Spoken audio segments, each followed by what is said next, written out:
Hello, friends, and welcome back to Malicious Compliance Stories.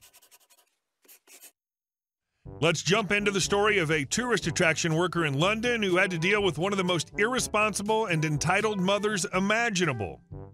But before we dive in, make sure to hit that subscribe button, smash the like if you enjoy the content, and ring that notification bell so you never miss a juicy story. Entitled mother leaves baby in pram, expects worker to look after it. I worked for a couple of years at a major historic tourist attraction in London. It was good fun and I immensely enjoyed it, although things could sometimes be manic busy, and although most customers were friendly, some could be somewhat unpleasant. Same as anywhere, really. It also had some attractions for children, and while manning these, I came to learn just how entitled and irresponsible some parents can truly be. One of the features in the gardens is a maze. It's not particularly for children, although they can go in if they want, and a lot of them like it. Parents can take pushchairs in if they want, although the staff have the right to make parents leave pushchairs, strollers for Americans, outside if it gets very busy inside. That day was a hot summer Saturday, and it had been very busy. However, by the mid-afternoon, through flow had thinned out a bit, and I was manning the maze on my own as I'd done before. I still had 3 or 4 groups coming through every minute, and I had taken the decision to ask parents to leave their pushchairs outside the maze. A lady, not particularly Karen-esque, but young and reeking of cheap perfume and entitlement, stalked up to me with her ticket and a baby in a pushchair. I scanned her ticket, but politely told her that she needed to leave the pushchair outside. She huffed at me and put her pushchair in a line with all the others. Meanwhile, another group of tourists had come up, and I was busy scanning their tickets. I paid little attention to the lady as she walked past. However, as I rapidly scanned through all the new tourists, I glanced at her pushchair and realized the baby was still inside. I quickly ran into the maze, and after only a few seconds, I saw the lady. She saw me and hissed angrily, and this is an approximation of the ensuing interaction. EM, what are you doing here? I've left my baby out there with you. Me, I know, and you're not allowed to do that. You'll have to come out and take the baby in with you. EM, but can't you look after him? My duties in the maze included scanning tickets, selling tickets, advising visitors, and managing the many groups of unruly French, German, and Spanish teenagers on language exchanges. My duties did not include looking after smelly babies. Me, Madam, I'm here to look after the maze. I'm not here to perform babysitting services for you. I have to walk around quite a bit and cannot spend all my time looking after your baby. Children, including babies, are allowed in the maze, but not pushchairs. I'm afraid you'll either have to take the baby with you or leave the maze. It's the first break from him I've had all day, she whined. Nonetheless, if you won't come and get your baby, who had been unattended for more than a minute now, I'm going to have to call security, I said, bringing my radio up to my mouth and hovering my finger over the send button. Also, you don't know me. How do you know I'm not some thug you've left your kid with? She had no answer. Now, are you going to get your baby, or do I have to call security? I asked. She snorted and angrily marched out of the maze and grabbed the baby, who luckily was still there. In hindsight, I should have just called security and let them deal with it and not let the baby out of my sight, regardless of what a bee his mother was. But all was well that ended well. She ended up taking the baby around the maze, and about 20 minutes later, she came to get the now empty pushchair. The look of pure hate she gave me would have alarmed the rock, but luckily off she went, and I was not troubled by her again. You're supposed to always want customers to come back again, but there are some exceptions. She was definitely one of them. Those types of horrible women should not be having children. I bet her Insta is full of pics showing what an awesome mom she is. And our second story. Neighbors are trespassing onto my rural property. So here's my story. I live way out in the mountains on about 10 acres of pure wilderness. It's beautiful, remote, and quiet. Just what I wanted. But ever since I moved in nearly 2 years ago, there's been this nagging problem. The neighbors. They're an extended family that owns several pieces of land nearby. It's the kind of family where everyone's in each other's business. Grandpa, his son, daughter-in-law, and their kids all living close by. When I bought my property, they weren't happy about it. They'd been eyeing this land for themselves and even tried to buy me out before I closed the deal. The son offered me $40,000 to walk away, but I wasn't interested.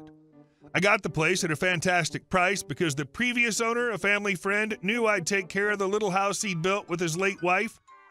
I guess that made the neighbors even angrier. The real trouble centers around an old road that runs through my property, just 70 feet behind my house. There's no legal right-of-way for it, but that hasn't stopped this family from treating it like their personal path. I've got 2 livestock guardian dogs, so I fenced in about 4 acres of my land right up to the edge of this road and put up a locked ranch gate on one end. I even blocked off the other side and plastered the area with no trespassing signs. These people don't seem to care. Grandpa keeps wandering onto my land. He's old and forgetful, so I've tried to be understanding, but it's getting ridiculous.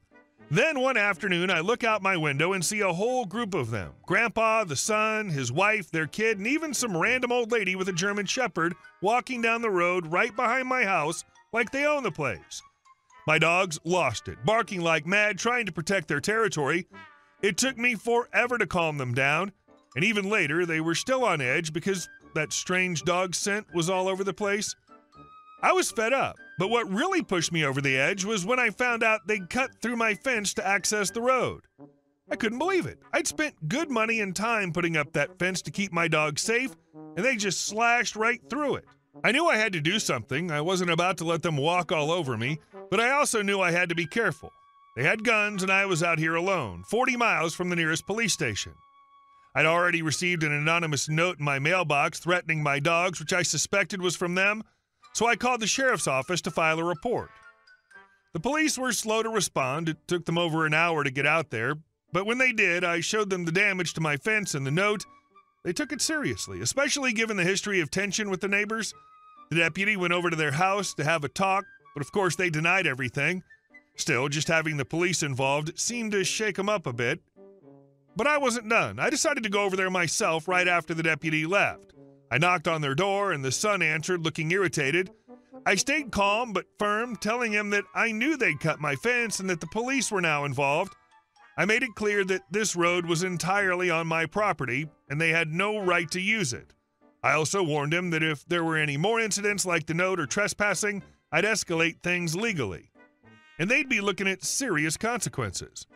The son tried to play it off, saying his dad was just confused and didn't mean any harm, but I wasn't having it. I pointed out that cutting through a fence wasn't just confusion, and I wouldn't tolerate it. Since then, things have quieted down. They haven't been back on my land, and I haven't seen them near the road. The sheriff's office follows up every now and then just to make sure everything's okay. I'm still cautious, keeping an eye on my property, making sure my dogs are safe, but for now, it seems like they've backed off. Being a young woman on your own is scary at times, which is ridiculous, but that's how society is. In a rural area, I can totally understand why you're concerned, which is why I think that as long as you remain polite, you shouldn't be afraid to react, or even to overreact. And our last story. The HOA built 30 swimming pools on my land. This is my father's story, and I'll try to tell it in the first person. So this story goes back to the late 1960s, but it's a roller coaster that still gives me chills whenever I think about it. Strap in, because it's a wild one. Back in 1960, my grandfather David passed away, leaving me with a massive piece of land in the middle of nowhere, rural countryside France. At the time, I was just a student, barely out of my teens and studying abroad. My initial reaction? What the hell am I supposed to do with a farm in France? I knew nothing about managing property, let alone in a foreign country, so I figured I'd just leave it be. I'll deal with it later, I thought. Spoiler alert, I really should have dealt with it sooner. Fast forward 10 years to 1970. I'd completely forgotten about that land. Life had taken over, graduation, getting a job, all that jazz. Then one day, out of nowhere, I get this official-looking letter in the mail. It's from a homeowners association in that very same French village. The letter starts off all nice and formal, then suddenly drops the bombshell. We built over 30 homes complete with swimming pools on your property. Wait, what? I was floored. How could someone build an entire community on land I owned without so much as a peep to me? I was equal parts furious and baffled. How does that even happen? I hired a lawyer, a tough-as-nails guy named Jacques, who immediately started digging into the situation. We soon found out that this HOA, led by a particularly insufferable woman named Karen, yes, really, her name was Karen, had somehow convinced themselves that the land was abandoned. They used some convoluted loophole in the local law, which, as it turned out, was not a loophole at all, just straight-up fraud. We took this thing to court, and let me tell you, if you've never experienced French courtrooms, it's quite an affair. Think wood-paneled walls, judges in black robes, the whole shebang. The tension in the room was palpable as we presented our case. My lawyer, Jacques, was a shark. He systematically tore apart their so-called legal basis, exposing how they had faked documents and bribed a local official to make the whole thing look legitimate. The trial dragged on for weeks. Karen was a piece of work, the kind of person who would talk over a judge insisting she was in the right, even when it was clear she was neck-deep in lies. Her cronies, the other members of the HOA, were no better, sniveling and backpedaling the moment they realized the jig was up. Then there were the homeowners, the people who had unknowingly bought houses on my land. Most of them were decent folks, as angry at the HOA as I was. But a few were just as bad as Karen, screaming about how they bought this land fair and square and how I was trying to steal their homes. The climax came when Jacques called in a local policeman who'd been involved in the original transactions. The man, clearly nervous, fidgeted on the stand before finally admitting that Karen had slipped him some cash to look the other way when she started her little scheme. The courtroom erupted, half in disbelief, half in angry shouts from the homeowners who realized they'd been duped. Finally, after what felt like an eternity, the judge slammed down the gavel. He declared the entire development illegal and reaffirmed my ownership of the land. But here's the kicker. Not only did I get my land back, but I was also granted ownership of all the homes and ordered the HOA to pay hefty compensation. And Karen?